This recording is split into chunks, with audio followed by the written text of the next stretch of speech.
Hello students. अब principle of management अपना BST का कंसेप्ट चल रहा है, उसमें प्रिंसिपल्स ऑफ साइंटिफिक मैनेजमेंट तक हमने कर चुके थे। आज की क्लास में प्रिंसिपल ऑफ साइंटिफिक मैनेजमेंट शुरू करना है। ठीक है, पढ़ लेते हैं। In the earlier days of industrial revolution, in the absence of an established theory of factory organization, factory owners or managers relied on personal judgment in attending to the problem they confronted in the course of managing their work. ठीक है, तो earlier days में क्या होता था, जब क्या नहीं था, फैक्ट्री ऑर्गेनाइजेशन नहीं बनी हुई थी, तो उस डेज में क्या पर्सनल ओनर की जजमेंट और मैनेजर्स की जजमेंट पे, पर्सनल जजमेंट पे सब चीज़ डिपेंड करती थी। ठीक है, जैसे ही कोई सिचुएशन अरेज होती थी वैसे ही उसके ऊपर कॉन्सिक्वेंसेज के अकॉर्डिंग हम अपना रिजल्ट ले लेते थे, मतलब कुछ भी अपना डिसीजन ले लेते थे और उसके बाद उसको चीज़ों को भूल जाते थे। ठीक है, this is what is referred to as rule of thumb. इसको रूल ऑफ थंब बोला गया। क्या बोला गया? Rule of thumb. ठीक है, managing factories by rule of thumb enabled them to handle the situation as they arose, but suffered from the limitations of a trial and error approach। ठीक है, तो उसमें क्या था, जैसे सिचुएशन अरेज हुई तो हमने उसके कॉन्सिक्वेंसेज के अकॉर्डिंग अपना डिसीजंस तो ले लिए, बट उसका हमें सफ़र करना पड़ा limitations of trial and error approach. ठीक है, तो उसको कैसे कैसे वेज हो सकते हैं इस चीज़ को सॉर्ट आउट करने के, बट हमने वेज पे ज़्यादा फोकस ना करते हुए जो डिसीजन समझ में आया वो ले। ठीक है, for their experiences to be emulated। ठीक है, it was important to know that what works and why does it work. ठीक है, तो क्या वर्क हो रहा है और क्यों वर्क हो रहा है। For this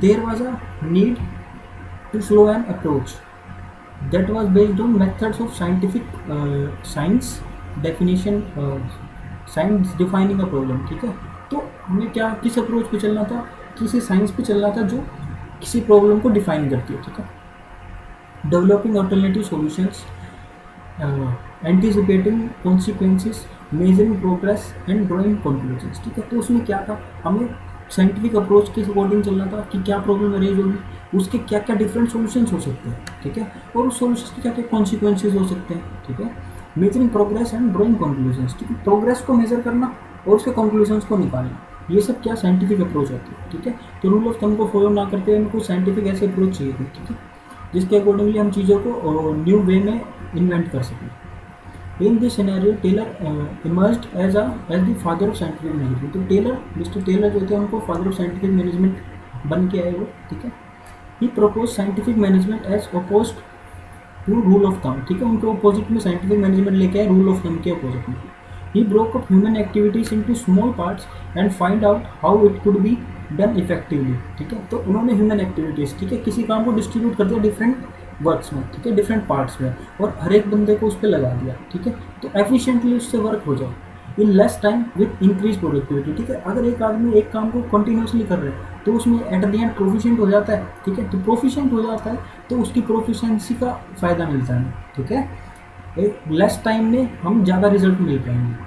it implies conducting business activities according to standardise tools. ठीक है, तो बिजनेस एक्टिविटीज़ कैसे फुलफिल होंगी, इसमें स्टैंडर्डाइज टूल्स के through, methods, trained personnel, in order to increase the output, improve its quality, reduce cost and wastage. ठीक है, अगर कोई काम करने में कोई बंदा स्पेशल हो गया तो उसको पहले क्या करना पड़ेगा, हमें मेथड प्रॉपर फॉलो करने पड़ेंगे, उसकी ट्रेनिंग करनी पड़ेगी, बट उसके बाद हमें रिजल्ट क्या मिलेगा, हमारी क्वालिटी इंप्रूव हो जाएगी और कॉस्ट रिड्यूस हो जाएगी। ठीक है, cost at the and come आएगी।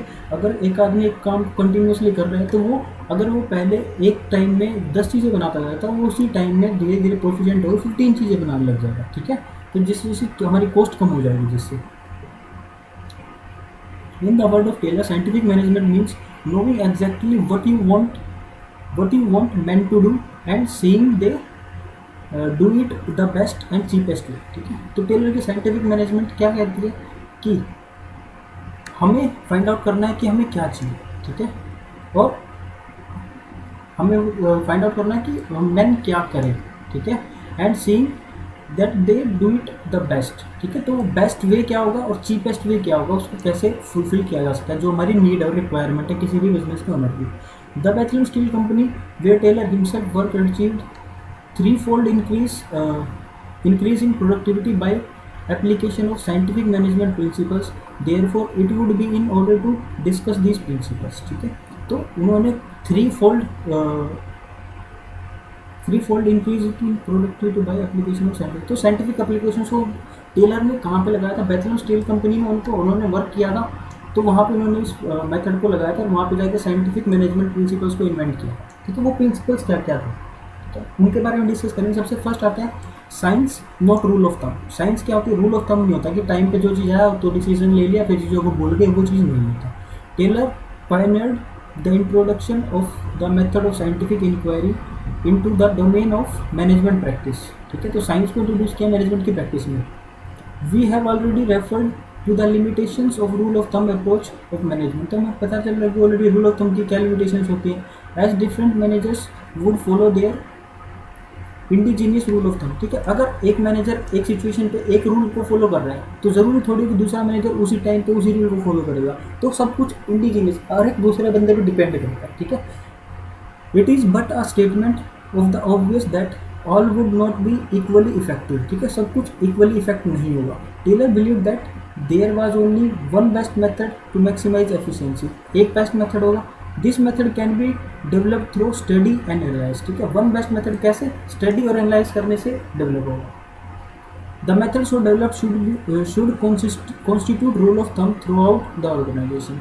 Scientific method involve investigation of traditional methods through work study, unify the best practices and developing a standard method which would be followed throughout the organization। ठीक है, scientific method क्या कहता है, investigate करना जो हम traditional method follow करते आ रहे हैं। ठीक है, unify the best practice and developing a standardise method. तो बेस्ट अप्रोच क्या हो सकती है और डेवलप क्या स्टैंडर्ड हम डेवलप कर सकते हैं, which would be followed throughout the organisation, जो पूरी ऑर्गेनाइजेशन में बाद में फॉलो किया जाएगा। ठीक है, according to Taylor, even a small production activity like loading pigs of iron into box cars can be scientifically planned and managed। देखो, हर एक चीज़ को साइंटिफिकली प्लान और मैनेज किया जा सकता है। This can result a tremendous saving of human energy as well as wastage of time and material. ठीक है, तो ह्यूमन की एनर्जी भी सेव होगी, टाइम वेस्टेज को बचाएगा और मटेरियल को वेस्टेज को बचाएगा। ठीक है, ह्यूमन एनर्जी को सेव करना। The more sophisticated the process, greater would be the savings। ठीक है, in the present context, the use of internet has brought about dramatic improvements in the internal efficiencies and customer satisfaction। ठीक है, तो customer की satisfaction में internet की use से अब ड्रामेटिक इम्प्रूवमेंट हो गया। ठीक है, नेक्स्ट प्रिंसिपल आता है हार्मनी नॉट डिस्कॉर्ड। हार्मनी का मतलब होता है लोगों को मिलजुल के काम करना, डिस्कॉर्ड का मतलब है अलग थलग काम करना, मतलब कोई चीज़ों को कॉन्फ्लिक्ट्स के साथ करना। ठीक है, factory system of production implied that manager serve as a link between owners the workers. ठीक है, ओनर्स और वर्कर्स के बीच में लिंक एस्टेब्लिश कौन करता है, मैनेजर्स करता है। ठीक है, ओनर से वो वर्क जो उन्होंने उनको फाइनल वर्कर से कराना, वो कराने का काम किसका होता है, मैनेजर का। तो लिंक चेन बिटवीन इनके बीच में लिंकिंग चेन का काम कौन करता है, मैनेजर्स करता है।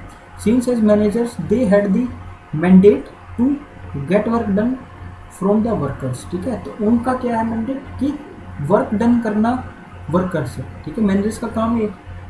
It should not be difficult for you to appreciate that there always existed the possibility of a kind and class conflict and the manager versus workers। ठीक है, तो क्या कॉन्फ्लिक्ट्स आ सकते हैं मैनेजर्स और वर्कर्स में। ठीक है, Taylor recognised that this conflict help none the workers, the managers, the factory owners.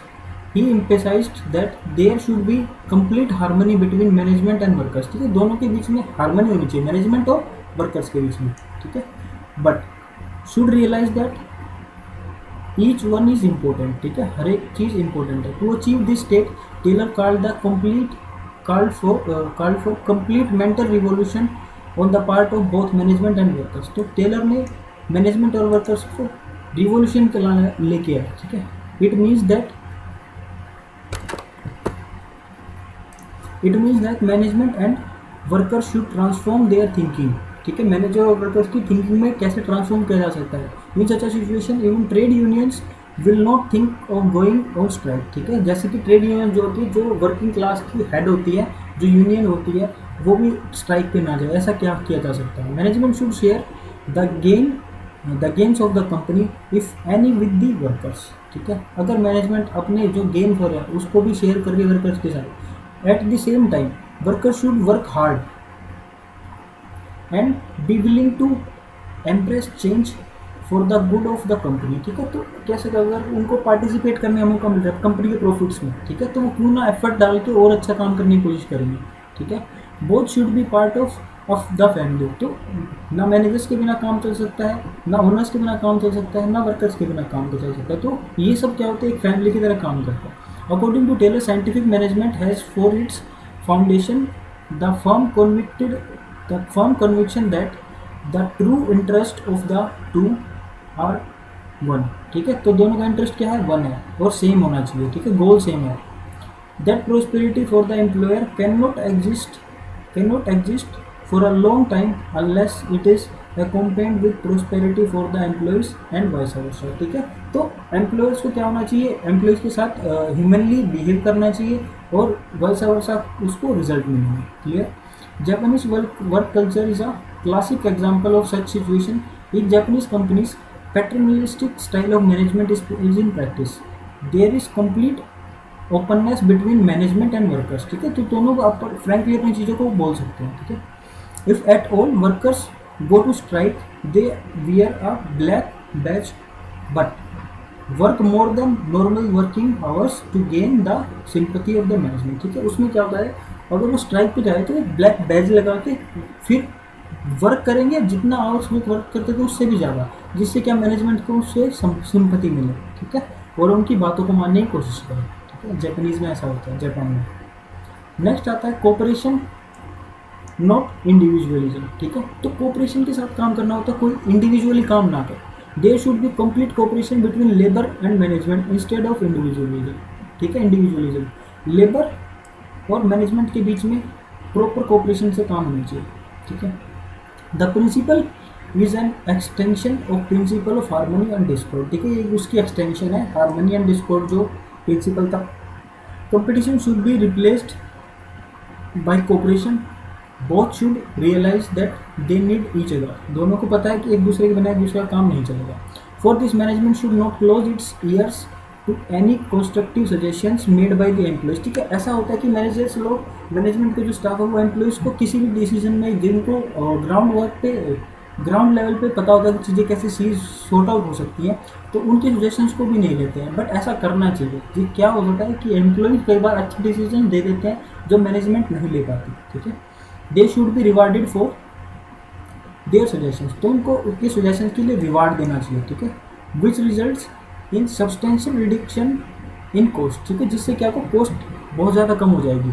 They should be part of management and if any important decisions are taken worker should be taken into confidence, ठीक है। अगर कोई important decision लेना तो worker से कोई इतनी तवज्जो देनी चाहिए कि उनके डिसीजंस को भी लेना चाहिए एग्जिस्टेंस में, मतलब उनके डिसीजंस जो हैं, उनके जो सजेशंस हैं उन पर भी वर्क करने की कोशिश करनी चाहिए। क्या पता वो सजेशंस हमारी जो बेस्ट, हमने जो प्लान चूज़ किया उससे बेटर हो, ठीक है।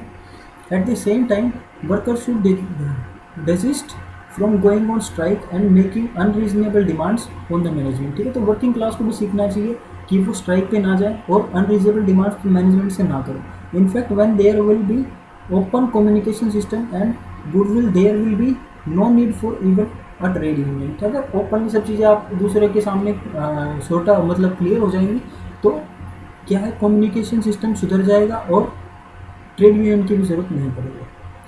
Paternalistic system of management whereby employer takes care of the needs of employees would prevail as in case of Japanese companies. जैसा कि मैंने बताया, पैटर्नलिस्ट स्टाइल ऑफ मैनेजमेंट में क्या होता है कि जो मैनेजर्स लोग, जो एम्प्लॉयर लोग होते हैं, वो अपने सबॉर्डिनेट्स के रिक्वायरमेंट्स का, नीड्स का ख्याल रखता है, ठीक है। जापान में ऐसा होता है।